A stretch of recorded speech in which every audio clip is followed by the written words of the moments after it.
आशिक का खौफनाक कमरा, जहां लिखी गई मौत की पटकथा।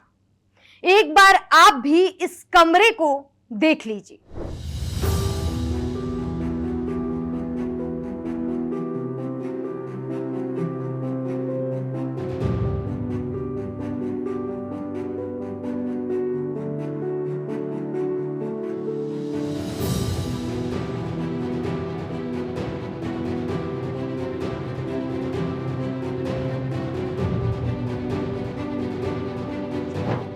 और सोचिए कि जिसका कमरा इतना डरावना है वो खुद कितना डरावना होगा।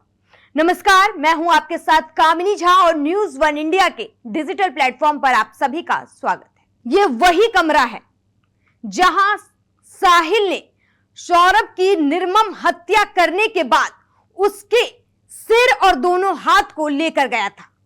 पुलिस जब इस कमरे की तलाशी लेने पहुंची तो वहां का नजारा चौंकाने वाला था। घर की दीवारों पर स्केच पेन से बनाई गई ऐसी रहस्यमय आकृतियां थी कि जिसे देखकर पुलिस भी डर गई। इसमें भगवान भोलेनाथ की तस्वीर प्रमुख थी, जो साहिल के मानसिक और धार्मिक सुझाव को दर्शा रही थी। इसके अलावा एक बड़े हिस्से में तंत्र मंत्र से जुड़े विशाल चित्र बने हुए थे, जो इस बात की ओर इशारा करता है कि साहिल इन क्रियाओं में रुचि रखता था। अंग्रेजी में लिखे कुछ वाक्य भी उसकी मानसिक स्थिति को दर्शा रहे थे, जिन्हें देखकर पुलिस भी हैरान रह गई। कमरे के फर्श पर इधर उधर शराब और बियर की कई बोतलें बिखरी पड़ी थी। आशंका जताई जा रही थी कि हत्या से पहले या बाद में साहिल और उसके साथियों ने मदिरा का सेवन भी किया होगा। पुलिस अब इस बात की जांच कर रही है कि हत्या के पीछे कोई तांत्रिक कारण था या केवल अवैध संबंध का ही मामला था। पुलिस टीम ने घर की गहन जांच पड़ताल के बाद उसे सील कर दिया है। इस हत्याकांड से जुड़े अन्य सबूतों को भी पुलिस खंगाल रही है, जिससे इस जघन्य अपराध के पीछे की सच्चाई पूरी दुनिया के सामने आ सके।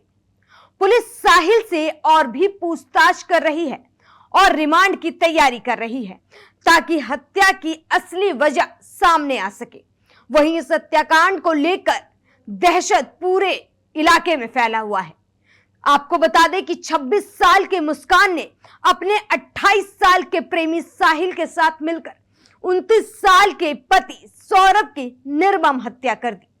आरोपी ने शव को कटर की मदद से 4 टुकड़ों में बांटा और एक ड्रम में भरकर सीमेंट से सील कर दिया। इसके बाद मुस्कान और साहिल हिमाचल प्रदेश की वादियों में घूमने निकल जाते हैं। वहां के एक मंदिर में दोनों शादी करते हैं और साथ जीने मरने की कस्में भी खाते हैं। लेकिन जब वापस लौटते हैं तो मुस्कान के मां बाप दोनों को पुलिस के दर्शन कराते हैं।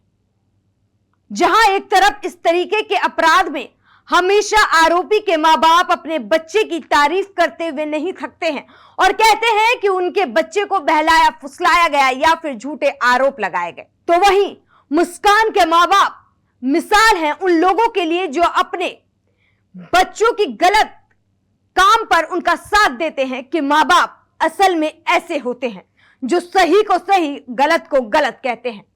मुस्कान की मां का कहना है कि जो उनकी बेटी का पति था सौरभ, वो उनकी बेटी से ब्लाइंडली प्यार करता था, लेकिन मुस्कान शुरू से ही बदतमीज थी। हालांकि उन्होंने कभी ऐसा नहीं सोचा था कि मुस्कान कभी ऐसा कुछ भी कर सकती है, लेकिन अब उन लोगों का कहना है कि मुस्कान को जीने का कोई हक नहीं है। उसे सख्त से सख्त सजा दी जाए, उसे फांसी पर लटकाया जाए, इसके साथ ही सौरभ को इंसाफ मिले। लेकिन इस बीच कई लोग सवाल पूछ रहे हैं। सवाल यह है कि यह मामला जितना सुलझा हुआ दिख रहा है, क्या वाकई में इतना ही सुलझा हुआ है? माँ बाप इस तरीके की जब मीडिया में बातें बोल रहे हैं, क्या उसके पीछे कोई और सच है जो अभी तक ना पुलिस को पता चला और ना किसी और को? आप इस मुद्दे को लेकर अपनी क्या राय रखते हैं, हमें कमेंट बॉक्स में जरूर बताइएगा। और अगर आपको ये वीडियो पसंद आई हो तो ज्यादा से ज्यादा शेयर कीजिए। नमस्कार।